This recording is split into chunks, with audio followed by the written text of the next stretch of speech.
ઓમ જય સચ્ચિદાનંદ। આપણે અગાઉ જોઈ ગયા મંડુકાસન વિશે, તો હવે આપણે આગળનો અભ્યાસ જોશું શશકાસન। 12 આસનની અંદર બીજો આસન છે શશકાસન। પતંજલિ યોગપીઠ રિસર્ચની અંદર, હરિદ્વારની અંદર જે રિસર્ચ કરવામાં આવ્યા છે આસન અને પ્રાણાયામ 12 આસન, એમાં બીજો આસન છે શશકાસન। તો હવે શશકાસન કેવી રીતે કરવું અને એના શું શું લાભ છે એ આપણે જોઈએ કે શશકાસન કરવાથી આપણા શરીરની અંદર હાર્ટની નળી બ્લોકેજ હોય તો ખુલે છે। હૃદય આપણું ખૂબ અનુકૂળતાથી કામ કરી શકે છે। તો હૃદય માટે ખૂબ બેસ્ટ આસન છે શશકાસન। તો હૃદયની કોઈ પણ તકલીફ રહેતી હોય એના માટે શશકાસન ખૂબ લાભદાયક છે। તો હવે આપણે શશકાસન કેવી રીતે કરવું એની પોઝિશન જોઈ લઈએ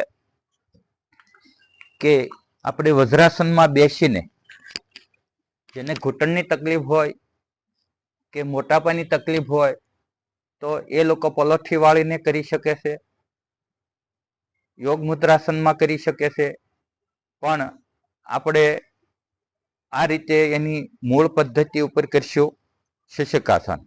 તો બંને હાથ ઉપર લઈ જવાના, શ્વાસ ભરતા પાછળની તરફ ઝૂકવું, દાઢીને બરાબર આકાશ તરફ ખેંચી, બરાબર આકાશ તરફ 1 2 3 4 5 જેટલા બને એટલા હાથ પાછળ લઈ જવાના અને વધારેમાં વધારે પાછળ જવાનો પ્રયત્ન કરવાનો।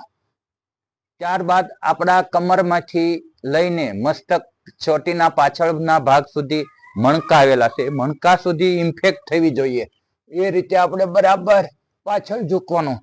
ત્યારબાદ શ્વાસ છોડતા છોડતા નીચે આવવાનું। આટલું નીચે આવ્યા પછી ઇંચ બાય ઇંચ નીચે આવવાનું। 1 2 3 4 5 6 7 8 આપણા બંને હાથ, બંને કાન અને મસ્તક એક સાથે રહેવા જોઈએ। 9 10 11 12 13 14 15। હવે બંને હાથ કપાળ જમીન સાથે, પિટ્યુટરી ગ્રંથિ આપણે જમીન સાથે રહેવી જોઈએ।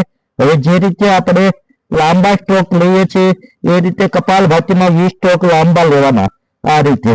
તો શરૂ કરીએ। કપાલભાતી